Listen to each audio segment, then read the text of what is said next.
Hello बच्चों। तो चलो बच्चों, आज का जो हमारा टॉपिक है वो है Gauss theorem, that is Gauss law. हमने इससे प्रीवियस लेक्चर्स में इलेक्ट्रिक फ्लक्स की बात की थी और हम उससे प्रीवियस लेक्चर में इलेक्ट्रिक फील्ड की बातें कर रहे थे। तो चलिए बच्चों, आज का जो टॉपिक है that is most important, board exam में अच्छे खासे क्वेश्चन बनते हैं और वो है गॉस लॉ। बच्चों आज हम यहाँ पे गॉस लॉ पढ़ेंगे, राइट। तो चलिए स्टार्ट करते हैं आज के लेक्चर्स को।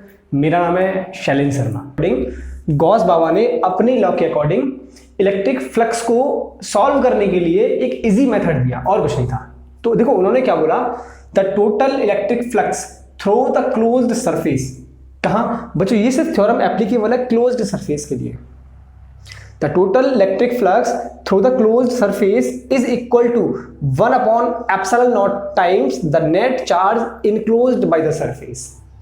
मतलब अगर किसी बंद सरफेस के अंदर में कोई नेट चार्ज है, कुछ नेट चार्ज है, तो उसका 1 upon epsilon naught times flux होगा, जो नेट फ्लक्स है। तो नेट फ्लक्स कितना हुआ, net flux is equal to Q. बच्चों क्यू क्या, चार्ज इनसाइड द सरफेस, जो भी आपका क्लोज सरफेस है उसके अंदर में कितना नेट चार्ज है, उसके कितना 1 अपॉन एप्सिलॉन नॉट टाइम्स। तो Q inside divide by epsilon not. अब देखो ये जो बच्चों हमने कैलकुलेशंस किए, ये फॉर्मूला बनाया, यहां पे एप्सिलॉन नॉट यूज किया है। बच्चों एप्सिलॉन नॉट क्या है, it is the absolute permittivity for free space. बच्चों ये फ्री स्पेस के लिए फॉर्मूला है। अगर इसी फॉर्मूले को हम लोग किसी मीडियम के लिए लिखें, फॉर एनी मीडियम की बात करें, या हम बात करें बच्चों वहां पे हमने कुछ डाइलेक्ट्रिक कांस्टेंट डाला हुआ है, राइट, तब ये फॉर्मूला क्या हो जाएगा, phi net is equal to Q, बच्चों क्यू नेट इनसाइड में डिवाइड बाई, अब एप्सिलॉन नॉट की जगह कितना हो जाएगा, एप्सिलॉन एम। क्लियर है। या फिर मान लो वहां पे डाइलेक्ट्रिक कांस्टेंट भी डाला हुआ है, तब क्या होगा, तब क्यू इनसाइड डिवाइड बाई, बच्चों एप्सिलॉन ओम को हम लोग क्या लिख सकते हैं, याद करो, epsilon M is equal to K into epsilon naught, या फिर epsilon R into epsilon naught. वहां पे क्या था, डाइलेक्ट्रिक कांस्टेंट, और epsilon R relative permittivity, right. तो कोई सा फॉर्मूला यूज कर लो, epsilon R into epsilon naught, या फिर Q inside divide by K into epsilon naught. ये फॉर्मूला हमारा बनके तैयार हुआ। ये मीडियम के लिए, ये किसके लिए, for free space, free space के लिए। क्लियर है। अच्छा अब जरा बात करते हैं बच्चों गॉस थ्योरम के कुछ इंपोर्टेंट पॉइंट्स की। देखो Gauss law is true for close surface only. बच्चों ये सरफेस, ये जो गॉस थ्योरम है, ये सिर्फ क्लोज सरफेस के लिए वैलिड है, ओपन सरफेस पर हम लोग इसको नहीं लगा सकते। दूसरी बात, मतलब all the charges inside considered, मतलब हम लोग सिर्फ उसमें उन्हीं चार्ज की बात करेंगे जो उस क्लोज सरफेस के अंदर में है। मतलब हम लोग नेट चार्ज की जब बात करेंगे तो सिर्फ उन्हीं चार्ज की बात करेंगे जो सरफेस के अंदर में, बाहर वाला चार्ज से में कोई मतलब नहीं है। चलिए next, Gauss law is useful for symmetrical surface. बच्चों इसको अनसिमेट्रिकल सरफेस के लिए भी लगा सकते हैं। Gauss law is valid also for unsymmetrical surface. बच्चों लेकिन यूजफुल किसके लिए है, सिमेट्रिकल। अगर आप अनसिमेट्रिकल सरफेस के लिए लगाओगे तो वहां पे आपको फिर हायर क्लासेस में जाना पड़ेगा, हायर कैलकुलेशंस करनी पड़ेगी। तो हम लोग सिर्फ अभी तक के जो हमारे सिलेबस में है वो सिर्फ सिमेट्रिकल सरफेस के लिए वैलिड है और हम लोग सिमेट्रिकल सरफेस की बात करेंगे। अच्छा बच्चों, अगर सिमेट्रिकल सरफेस की मैं बात करूं तो सिमेट्रिकल सरफेस से या दो चीजों का मतलब निकलता है।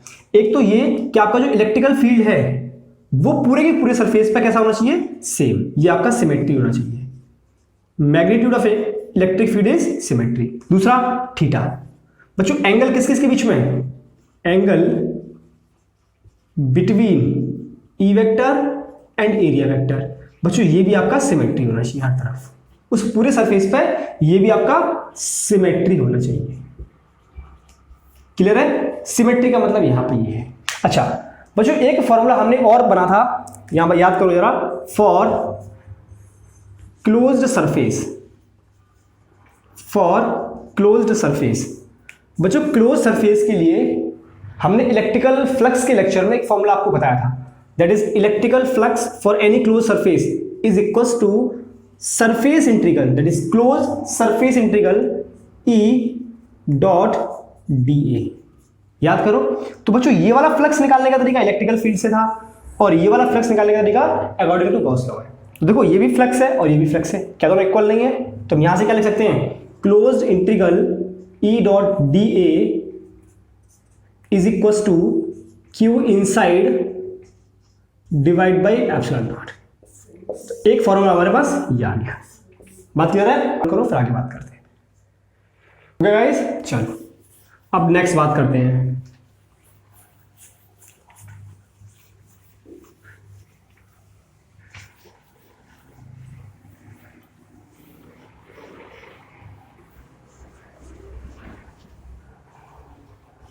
देखिए नेक्स्ट, देखिए एक, चलो सवाल करते हैं।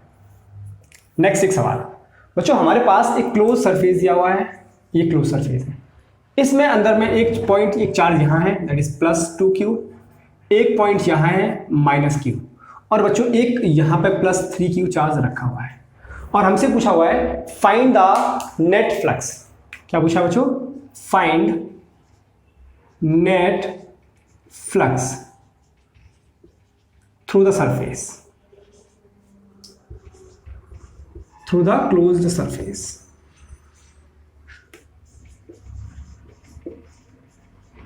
Right, find the net flux. तो बच्चों देखो नेट फ्लक्स क्लोज सरफेस से, so net flux is equal to बच्चों q inside divide by epsilon naught, ये फॉर्मूला हमारे पास। अब आप ये देखो कि इस सरफेस के अंदर में बच्चों q इनसाइड कितना है, इस सरफेस के अंदर में नेट चार्ज कितना है, तो क्या ये 3q इस सरफेस के अंदर में है? नहीं, तो इसको तो हम कंसीडर ही नहीं करेंगे। सिर्फ कौन सा चार्ज है, एक +2q है, एक -q है, तो +2q और एक -q। तो बच्चों q इनसाइड कितना आ गया? q inside is equal to +q only q। बात क्लियर हुई? तो बच्चों फ्लक्स कितना आ जाएगा? So net flux is equal to q divide by epsilon naught. ये हमारे पास नेट फ्लक्स आ गया। बात समझ आ गई होगी अब आपको कि नेट चार्ज अंदर में कैसे कैलकुलेट करना है आपको। आ गया? चलिए नोट करो। हो गया? चलिए अब बच्चों बात करते हैं कि जो ये गॉस थ्योरम वाला कंसेप्ट था ये कहां से सोचा, या हम बात करें इसके प्रूफ की कि आखिर में ये q/ε0 टाइम्स ही क्यों है, बाकी क्यों कुछ नहीं है ना। हम इसकी बात करें प्रूफ की। अब देखो क्वेश्चंस क्या है, हम क्वेश्चंस की फॉर्म में इसको ले लेते हैं। क्वेश्चंस क्या है कि एक +q चार्ज है और इसके चारों तरफ ये एक स्फेरिकल मैंने सरफेस बना दिया, this is the close surface. कैसा है? क्लोज सरफेस है और मैंने एक स्फेरिकल सरफेस इसके चारों तरफ बना दिया। अब क्वेश्चन में पूछा हुआ है find net flux through closed surface.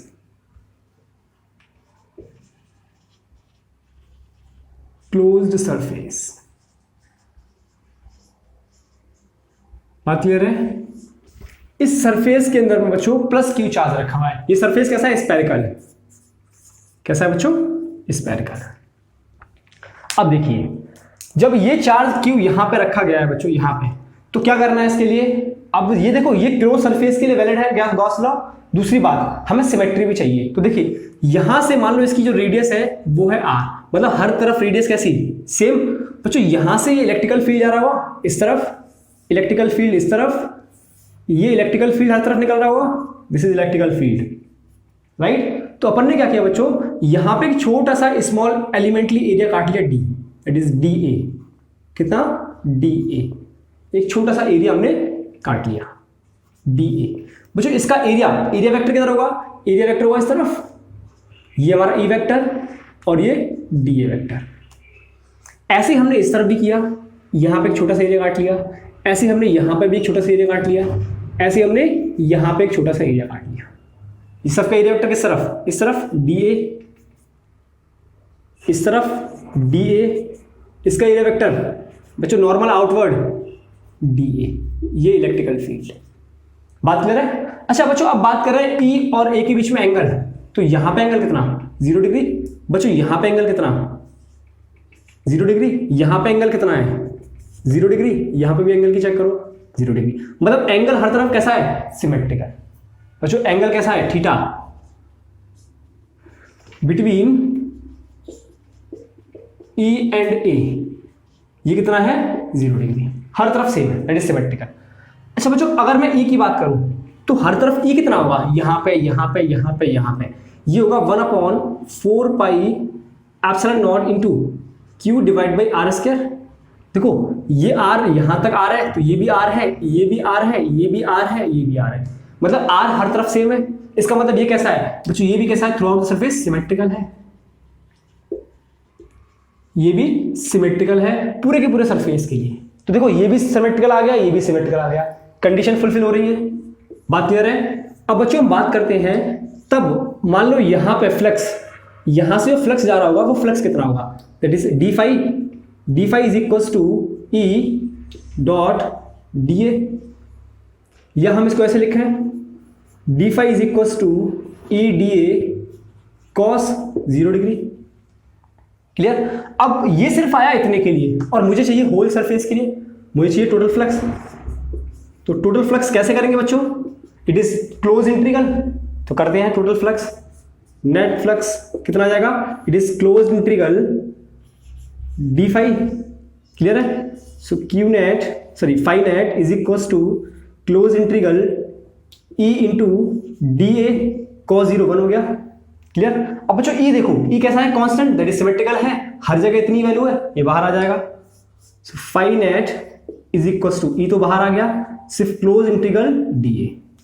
अब बच्चों इसका क्लोज इंटीग्रल होगा कितना, दैट इज स्फीयर का एरिया। तो बच्चों स्फीयर का एरिया अगर मैं बात करूं तो कितना होगा, it is 4 pi R square, होगा कि नहीं इतना।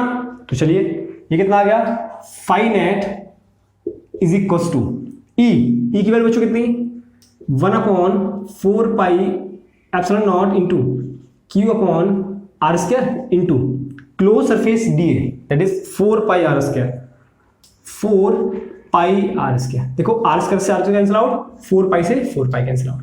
सो फाई नेट कितना आया बच्चों, क्यू अपॉन एप्सिलॉन नॉट। और ये क्यू कौन सा वाला है, ये क्यू कौन सा है बच्चों, जो चार्ज इसके अंदर में है, इस क्लोज सरफेस के अंदर में जो चार्ज रखा हुआ है, दिस इज इनसाइड। क्लियर हुआ। तो फाई नेट कितना आ गया, Q inside by epsilon not, this is the Gauss law. ये तो गॉस लॉ हमारा, गॉस लॉ, यहीं से गॉस लॉ का प्रूफ होता है। हम प्रूफ यहां से कह सकते हैं कि इसका प्रूफ है, लेकिन एक्चुअल में नहीं है। क्लियर है।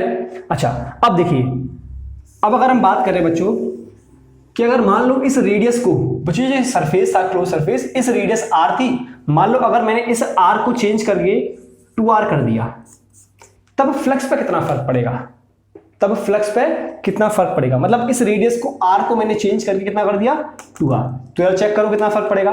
तो फाई नेट कितना हो जाएगा, 1/4 pi epsilon naught into Q upon R square, R का मतलब 2r का स्क्वायर, मतलब 4r स्क्वायर इंटू जो एरिया 4 पाई आर स्क्वायर। अब आर स्क्वायर की कितना आएगा, 2r का स्क्वायर, मतलब 4 pi into 4r square. Clear. तो देखो ये इससे कैंसिल आउट, ये इससे कैंसिल आउट, मतलब फाई नेट कितना आ गया हमारे पास, q अपॉन एप्सिलॉन नॉट। क्या हमने इसकी रेडियस को चेंज किया, 2r कर दिया, क्या कोई फर्क पड़ा, नहीं पड़ा। क्या कोई फर्क पड़ा, नहीं पड़ा। चलिए एक बात और मान लेते हैं कि अगर बच्चों मैंने r को चेंज करके r/2 कर दिया, मतलब मैंने इस r को चेंज करके r/2 का मतलब है मैंने ये स्फीयर बनाया, ये स्फीयर बनाया r/2 का, तब क्या फर्क पड़ेगा फ्लक्स पे, जरा चेक करो। फ्लक्स नेट कितना होगा, देखो 1/4 pi epsilon naught into Q upon r/2 का स्क्वायर, मतलब r²/4 इंटू बच्चों एरिया कितना है 4 पाई आर स्क्वायर। अब आर स्क्वायर की जगह कितना रखोगे आप, r/2, that is r²/4। So 4 pi into r²/4, ये से कैंसिल आउट और ये से कैंसिल आउट। फिर से फ्लक्स कितना आया, it is q upon epsilon not. क्या रेडियस को चेंज करने पे क्या फ्लक्स पे कोई फर्क पड़ रहा है, नहीं। क्या रेडियस को चेंज करने पे इस सरफेस को अगर मैं चेंज कर दूं, छोटा बड़ा कर दूं, तो कोई फर्क पड़ रहा है, नहीं। इसका मतलब एक सीधी सी बात यहां से ये आई कि बच्चों जब ये प्लस क्यू चार्ज यहां रखा हुआ है, तो यहां से ये कितना फ्लक्स भेज रहा होगा बाहर, ये कितना फ्लक्स भेज रहा होगा बच्चों, ये फ्लक्स भेज रहा होगा q upon epsilon not.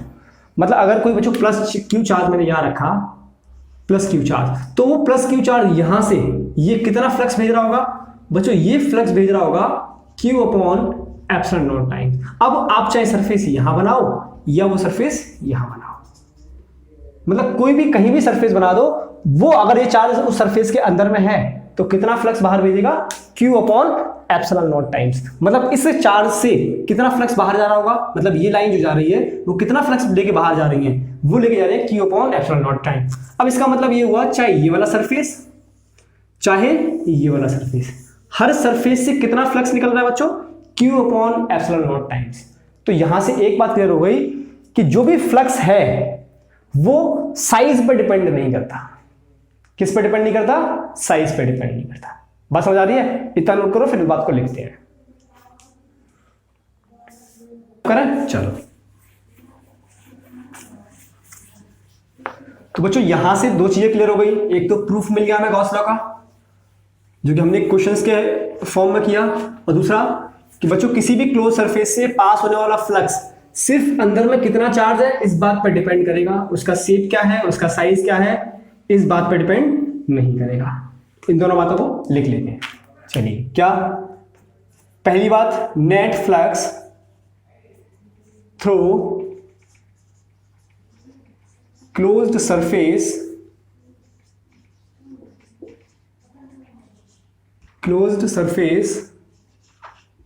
do not depend on the shape and size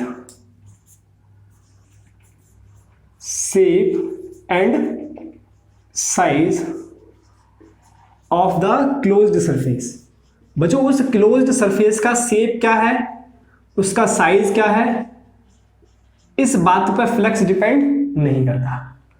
जैसे बात समझो, जैसे मान लो हमारे पास ये एक स्फीयर है, यहां पे प्लस क्यू चार्ज रखा हुआ है, यहां पे एक प्लस क्यू चार्ज रखा हुआ है, तब इस सरफेस से पास होने वाला फ्लक्स कितना होगा, Q upon epsilon naught times. Clear है। मान लो अगर इसी चार्ज को हम लोग एक क्यूब के अंदर बंद कर दें, एक क्यूब के सेंटर पे इस चार्ज को रख दें, क्यूब है इसके सेंटर पे एक चार्ज रखा हुआ है क्यूब।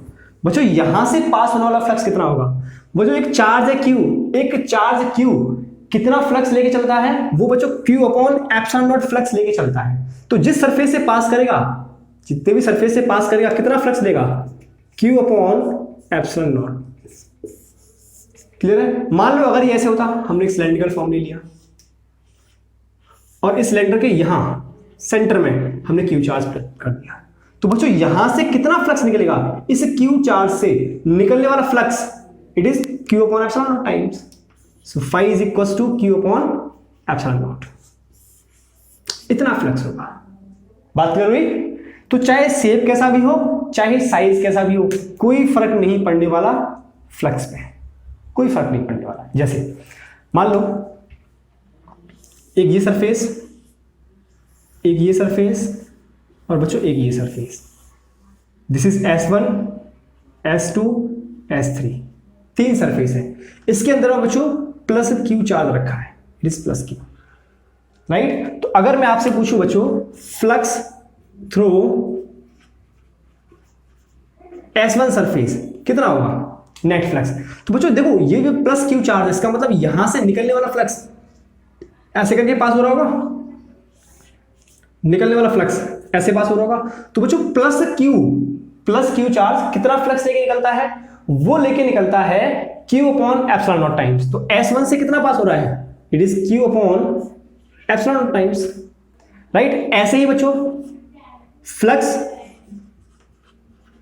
थ्रू S2 सरफेस, अब देखो S2 सरफेस, जितना S1 सरफेस से फ्लक्स पास हो रहा है उतना ही फ्लक्स तो बच्चों उतनी ही, देखो फील्ड लाइंस, उतना ही फ्लक्स तो S2 सरफेस से ही पास हो रहा है बच्चों, S2 सरफेस से भी तो उतना ही पास हो रहा है Q upon epsilon naught times. ऐसे ही phi थ्रू S3 सरफेस, जितना बच्चों S1 से हुआ उतना ही S2 से हुआ, उतना ही S3 से हुआ, कुछ फर्क पड़ा क्या, नहीं, it is Q upon epsilon naught times. ये बात क्लियर हुई। इसका मतलब कि जो नेट फ्लक्स है वो सिर्फ डिपेंड करेगा तो इस चार्ज पे, इस चार्ज पे डिपेंड करेगा, उसका शेप क्या है, उसका साइज क्या है, उसे कोई मतलब नहीं है। मतलब वो सिर्फ डिपेंड करेगा, मतलब नेट फ्लक्स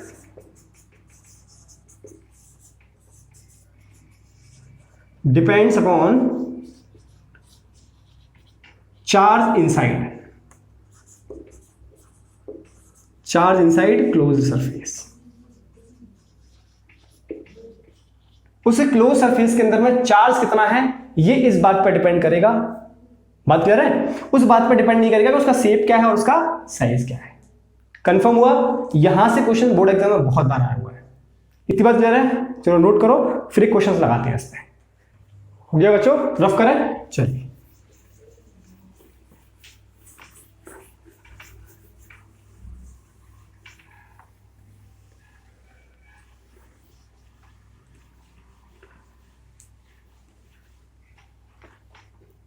चलो अब एक क्वेश्चन करते हैं। देखो बोर्ड एग्जाम 2014 में पूछा गया है।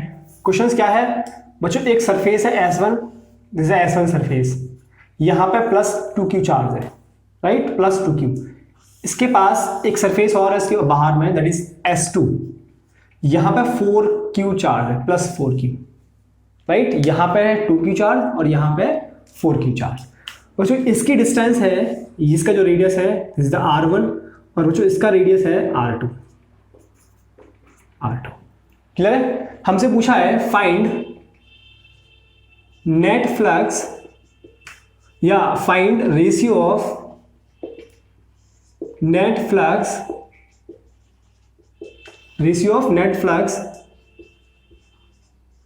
Through surface S1 and S2। बच्चों S1 और S2 सरफेस से होने वाला फ्लक्स का रेशियो बताओ, है ना, नेट फ्लक्स का रेशियो। तो आप पहले पता करो बच्चों S1 सरफेस के लिए। हम बात करते हैं पहले S1 सरफेस के लिए। तो बच्चों S1 सरफेस के लिए जो Q इनसाइड है वो कितना है? Q इनसाइड S1 सरफेस के अंदर में कितना चार्ज है? It is only 2q। सो बच्चों 2q। तब नेट फ्लक्स S1 सरफेस के लिए क्या होगा बच्चों? Q inside divide by epsilon naught. So बच्चों Q इनसाइड कितना है? It is 2q divide by epsilon naught. तो ये कितना आ गया? 2q divide by epsilon not. अब बच्चों बात करते हैं S2 सरफेस के लिए। S2 सरफेस की बात करते हैं। अब जरा देखो S2 सरफेस के अंदर में बच्चों, S2 सरफेस के अंदर में नेट चार्ज कितना है? That is Q inside. Net charge inside the S2 surface. ये देखो ये S2 सरफेस है बच्चों, इसके अंदर में तो ये भी आ रहा है और इसके अंदर में ये भी आ रहा है, मतलब ये दोनों चार्ज इसके S2 सरफेस के अंदर में ही है। तो नेट चार्ज कितना हुआ? 2q plus 4q, it is 6q। नहीं समझ आया? अरे आ गया होगा यार। इस S2 सरफेस के अंदर में देखो, अब आया कि नहीं?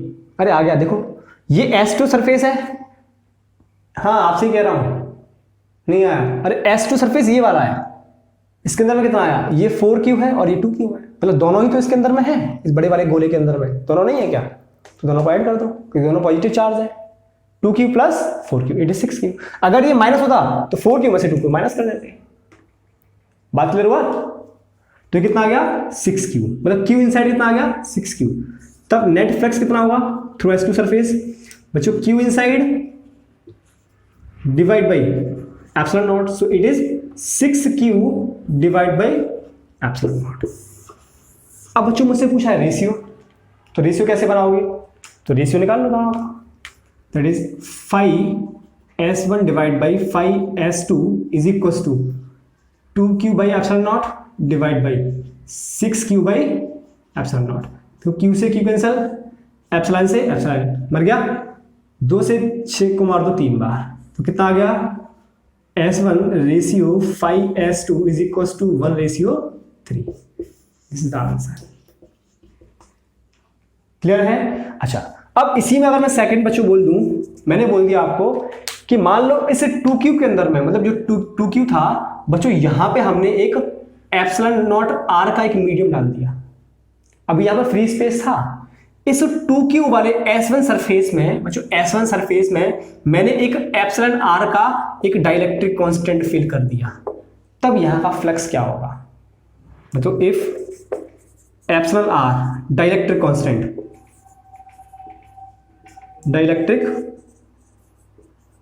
कांस्टेंट, ये हमने इंट्रोड्यूस कर दिया, इंट्रोड्यूस्ड इन S1 सरफेस, तब बच्चों यहां का फ्लक्स कितना होगा? तो बच्चों फ्लक्स कितना होगा, that is phi through S1 when epsilon r is introduced, कितना होगा, that is 2q divide by, अब बच्चों यहां पे एप्सिलॉन r आ चुका है, so it is epsilon r into epsilon not. बात समझ आई ये क्यों हुआ, देखो जरा कैसे हुआ, phi S1 is equal to net charge तो 2q है डिवाइड बाई, बच्चों एप्सिलॉन एंड मीडियम हम लोग नॉट लिख रहे थे फ्री स्पेस के लिए, लेकिन m किसके लिए आ गया, मीडियम के लिए, और एप्सिलॉन m क्या होता है, it is epsilon r into epsilon naught, so epsilon m की जगह कितना आ गया, epsilon not r into epsilon not. Clear है, ये क्वेश्चन आपका 2014 बोर्ड एग्जाम में आया, अच्छा क्वेश्चन था, नोट कर लीजिए। नेक्स्ट क्वेश्चन पे आते हैं, हो गया, चलिए। अच्छा बच्चों अब बात करते हैं कि हम लोग जो चार्ज है वो अंदर वाला ही क्यों कंसीडर कर रहे हैं, अगर चार्ज बाहर रखा हुआ है तो क्या बाहर वाला चार्ज इलेक्ट्रिक फील्ड नहीं बनाएगा, क्या वो फ्लक्स नहीं बनाएगा, हाँ बिल्कुल बच्चों फ्लक्स बनाएगा, तो फिर हम वो अपने फ्लक्स में कैलकुलेट क्यों नहीं कर रहे हैं, नेट फ्लक्स में क्यों कैलकुलेट नहीं कर रहे हैं, फ्लक्स बना रहा है, इलेक्ट्रिक फील्ड भी बना रहा है, लेकिन फिर भी हम लोग नेट फ्लक्स में उसको कैलकुलेट नहीं कर रहे, क्यों, इस बात को समझो। मान लो ये हमारे पास एक स्फीयर है और इसके अंदर में चार्ज 0 है, हमने कोई चार्ज नहीं रखा, हमने यहां पे एक प्लस क्यू चार्ज रखा सरफेस के बाहर। बच्चों अगर ये प्लस क्यू चार्ज है तो यहां से इलेक्ट्रिकल फील्ड लाइंस ऐसे करके जाएंगी, ये इलेक्ट्रिकल फील्ड लाइन जाएंगी इस तरफ, हर तरफ। बच्चों क्यू चार्ज है उससे outward, radially outward flux lines निकलती हैं, इलेक्ट्रिकल फील्ड लाइंस। तो बच्चों जितनी इलेक्ट्रिकल फील्ड लाइन इस सरफेस से अंदर जा रही है, यहां पे देखो 1 2 3, मतलब इस सरफेस में अंदर की तरफ 3 लाइन जा रही हैं और इस सरफेस से 3 लाइन बाहर निकल रही हैं, तो मुझे टोटल चार्ज कितना हुआ, मतलब जितनी लाइंस अंदर गई उतनी ही बाहर निकल गई, तो इसके अंदर में टोटल लाइन कितनी बची, 0। मतलब बच्चों Q इनसाइड, यहां पे Q इनसाइड की अगर मैं बात करूं तो वो कितना है, 0। ऐसा क्यों है, क्योंकि जितनी लाइंस अंदर गई उतनी ही बाहर निकल गई, उतनी ही बाहर चली गई। बात क्लियर हुई, तो जितनी लाइंस अंदर गई उतनी ही बाहर चली गई, इसीलिए इसके अंदर में नेट क्या है, 0। जब अंदर में नेट 0 है तब बच्चों यहां का फ्लक्स कितना होगा, 0। क्लियर हुआ। अच्छा अगर मैं बात करूं बच्चों नेक्स्ट क्वेश्चन कि अगर हमने एक डायपोल को, बच्चों डायपोल को किसी क्लोज सरफेस में रख दिया, कहां पे, क्लोज्ड सरफेस में, तब नेट फ्लक्स क्या होगा। एक डायपोल को हमने क्लोज्ड सरफेस में रख दिया, बात समझो, this is minus Q charge और ये plus Q charge, dipole form हो रहा है, माइनस क्यू प्लस क्यू कुछ सेपरेशन है, डायपोल फॉर्म हो रहा है। बच्चों अगर मान लो मैंने इसको एक स्पेरिकल सरफेस के अंदर में बंद कर दिया, this is spherical surface, close surface है भाई, नेट फ्लक्स निकालने के लिए अकॉर्डिंग टू गॉस लॉ हमें क्या चाहिए, क्लोज्ड, ये कैसी सरफेस है, क्लोज्ड है। अगर हमने क्लोज सरफेस रख दिया तो यहां पर नेट फ्लक्स कितना होगा, तो नेट फ्लक्स कैसे निकालेंगे बच्चों, पहले निकालो क्यू इनसाइड, कितना क्यू इनसाइड, माइनस क्यू और plus Q, it should be 0, है कि नहीं, इट मस्ट बी 0।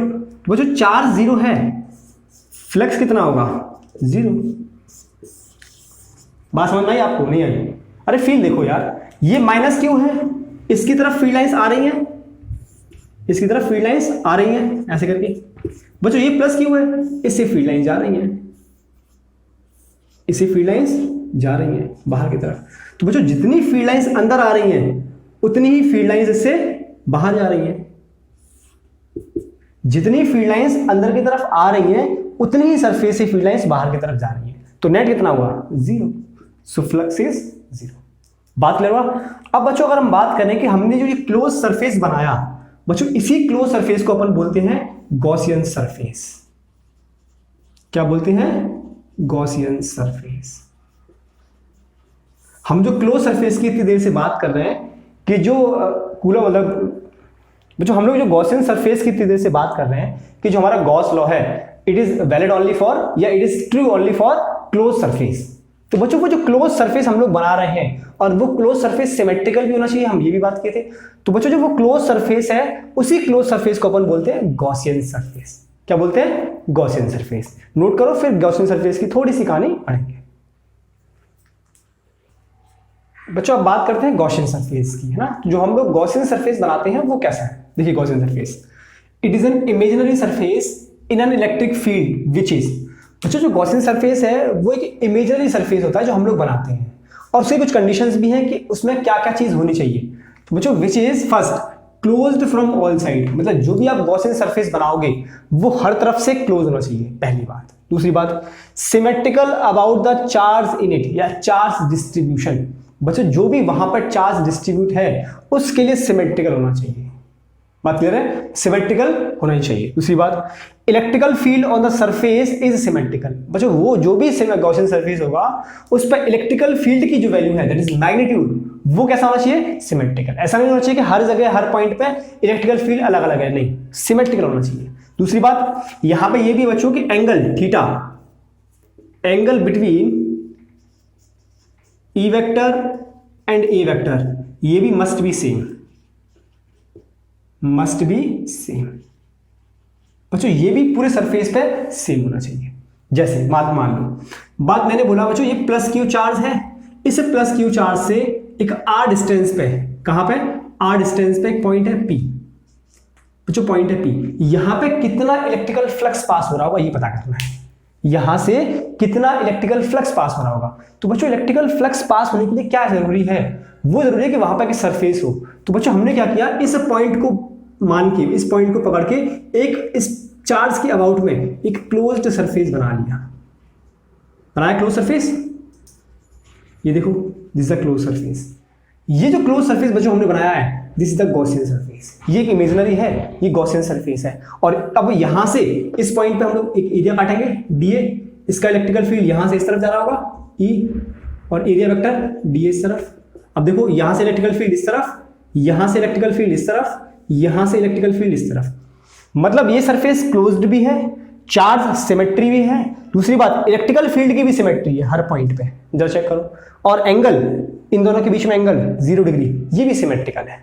तो ऐसा सरफेस क्या कहलाएगा बच्चों, गॉसियन सरफेस। इस क्वेश्चन को हम अभी कर चुके हैं, ऐसा सरफेस क्या कहलाएगा, गॉसियन सरफेस। क्लियर है। चलिए अब एक क्वेश्चन देखो, अच्छा सा क्वेश्चन है बच्चों कि हमारे पास एक क्यूब है, दिस इज द क्यूब, इस क्यूब का बच्चों जो साइड है वो है ए, क्लियर। इसके सेंटर में एक प्लस क्यू चार्ज रखा है, कहां पे, सेंटर में। क्वेश्चन पूछा है find net flux through first cube second each face of cube, each face of cube. आप वीडियो को पॉज करके पहले खुद सोचो, फिर हम बनाते हैं। चलिए बनाते हैं बच्चों। फ्लक्स के लिए जरूरी क्या है, एक close surface, that is Gaussian surface होना चाहिए, एक क्लोज सरफेस। क्या इस चार्ज के चारों तरफ क्लोज सरफेस है, बिल्कुल है। बच्चों क्या वो क्लोज सरफेस सिमेट्री है, देखो यहां से इलेक्ट्रिकल फील्ड लाइन ऐसे पास होंगी, ऐसे पास होंगी, ये इलेक्ट्रिकल फील्ड लाइन पास होने की, क्या वो हर जगह सिमेट्री है, हाँ बच्चों सिमेट्री भी है। यहां से ऊपर वाला डिस्टेंस होगा, यहां से ये भी डिस्टेंस, ये सेंटर पर रखा है, जब सेंटर पर रखा है तो ये भी a/2, ये भी a/2, ये भी a/2, ये भी a/2, मतलब सिमेट्री भी है। चार्ज का सिमेट्री है बच्चों, ई का भी सिमेट्री है, इसका एरिया वेक्टर इस तरफ, इलेक्ट्रिकल फील्ड इस तरफ, एंगल कितना 0 डिग्री, इसका भी सिमेट्री, इसका भी सिमेट्री, इसका सिमेट्री होगा, जितना एंगल यहां ये बनेगा उतना एंगल यहां ये बनाएगा, मतलब हर तरफ सिमेट्री भी है, हर तरफ सिमेट्री भी हमें मिल रहा है। अब बच्चों इस चार्ज से, अब देखो मैंने आपको बोला था कि अगर प्लस क्यू चार्ज किसी क्लोज सरफेस के अंदर में रखा है तो वो कितना फ्लक्स बनाएगा बच्चों, वो अपने साथ फ्लक्स लेके चलता है Q/ε0, मतलब फाई थ्रू क्यूब। क्यू को मतलब इस पूरे क्यूब से, इस पूरे क्यूब से अगर ये प्लस क्यू चार्ज है तो ये कितना फ्लक्स लेके जाएगा बाहर की तरफ बच्चों, कितना फ्लक्स लेके जाएगा, ये लेके जाएगा Q/ε0। तो बच्चों एक क्यूब से पास होने वाला फ्लक्स जब चार्ज सेंटर पर रखा है तो कितना, Q/ε0। क्यों, क्योंकि प्लस क्यू चार्ज अगर किसी क्लोज सरफेस के अंदर रखा है तो वो कितना फ्लक्स लेके बाहर निकलता है बच्चों, वो फ्लक्स लेके बाहर निकलता है Q/ε0। पता कर चुके हैं अभी हम, राइट। तो इतना फ्लक्स लेके ये बाहर निकला। अच्छा अब बात करें बच्चों ईच फेस ऑफ क्यूब। अब देखो इस क्यूब के 6 फेस थे, तो बच्चों 6 फेस से, कितने फेस से, ये फर्स्ट हुआ, सेकंड, बच्चों 6 फेस से जो पास होने वाला फ्लक्स है वो कितना है, that is Q by epsilon naught, इतना है। मतलब ये जो यहां से इस Q चार्ज की वजह से जो पूरे होल क्यूब से फ्लक्स निकल रहा होगा, कितना निकल रहा होगा, Q बाई एप्सिलॉन नॉट। तो बच्चों एक फेज से कितना निकलेगा, मतलब एक फेज से कितना निकलेगा, 6 फेजेस से कितना, Q बाई एप्सिलॉन नॉट। तो बच्चों एक फेज से कितना निकलेगा, Q by 6 epsilon naught. So बच्चों flux through each phase it is Q by 6 epsilon not. कहानी क्लियर हुई, कहानी क्लियर हुई। ये भी आपके बोर्ड एग्जाम में बहुत बार आया है, नोट करो। फिर नेक्स्ट आते हैं।